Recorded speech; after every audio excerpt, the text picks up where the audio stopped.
Wọ́n sí owó rà ní ilé àbí lóde fún iṣẹ́ ìkíni ọ̀rọ̀. Bẹ́sẹ̀ wọ̀ ya ẹ̀rọ wà good ẹ̀rọ wà láìpẹ́. Ọ̀rọ̀ láìpẹ́ bá wà. Subscribe to YouTube channel. This is Casper Media. Please, as you are joining, subscribe to this YouTube channel. Also on TikTok, you can double tap. We did the daddy. Share cover me. We did the daddy. We did this video. We did the one for the 1 minute. Wípé òun ò 5 million lọ́wọ́ àgbàdo àgbègbè. Àwọn àjọ máa gbé ọ̀rẹ́ wò báyìí. Wọ́n lè sọ pé wọ́n mi ní kí ohun mi. Wọ́n lè ti dàfà. Wọ́n lè dàfà. Wọ́n lè ti dàfà. Àwọn apẹ́ ìdúró ẹ̀dá ẹ̀jọ́. Ẹgbẹ́ kí á ṣe ẹ̀kọ́gbàmù ìgbà fún wọlé yẹn.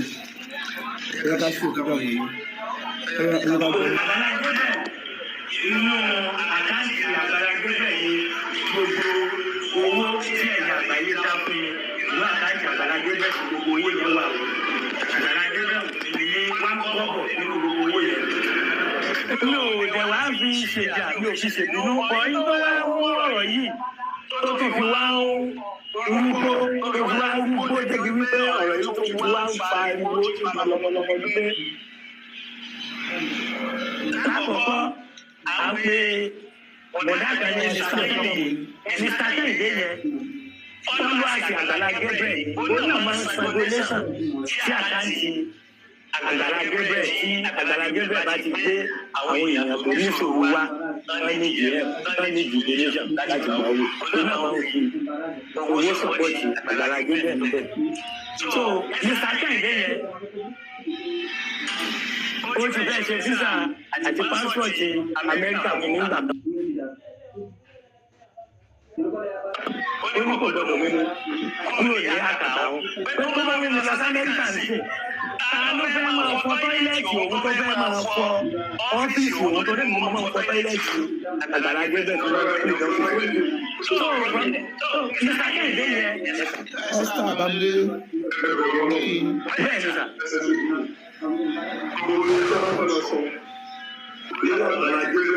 Yes, sir. Bẹ́ẹ̀ ni sà.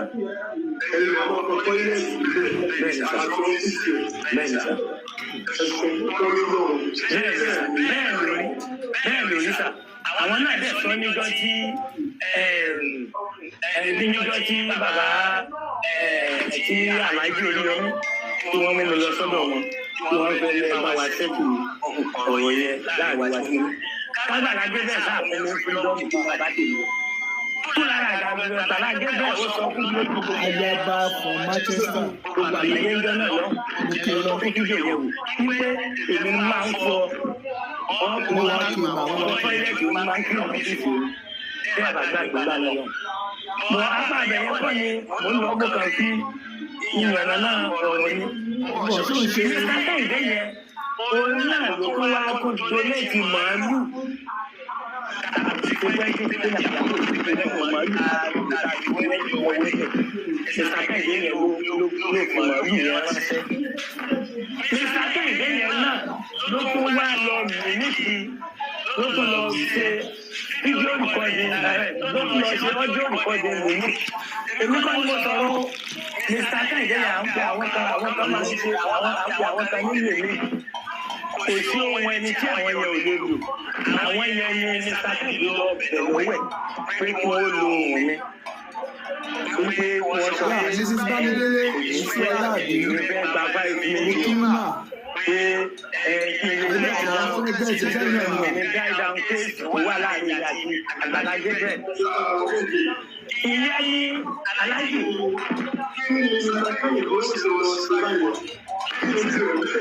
Ẹ ṣe sà.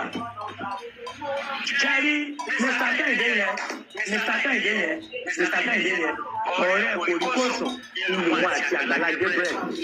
Nígbà tí ọ̀rọ̀ yìí ń bọ̀ tí Àgbàlá Gabriel ti wí pé òun náà ti. Miss Bámidélé Ṣóọlá sẹ́yìn nìyẹn.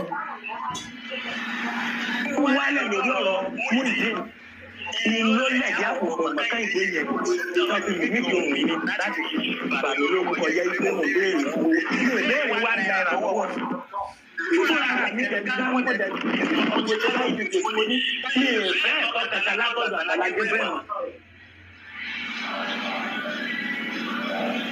Iṣẹ́ tọ́lọ́ ńlá Àgbàlá Gabriel sí lórí òtún jẹ́ fún yẹn èmi náà lè fi gba kádàrá. Ṣùgbọ́n láti dá pé wọ́n tún máa fi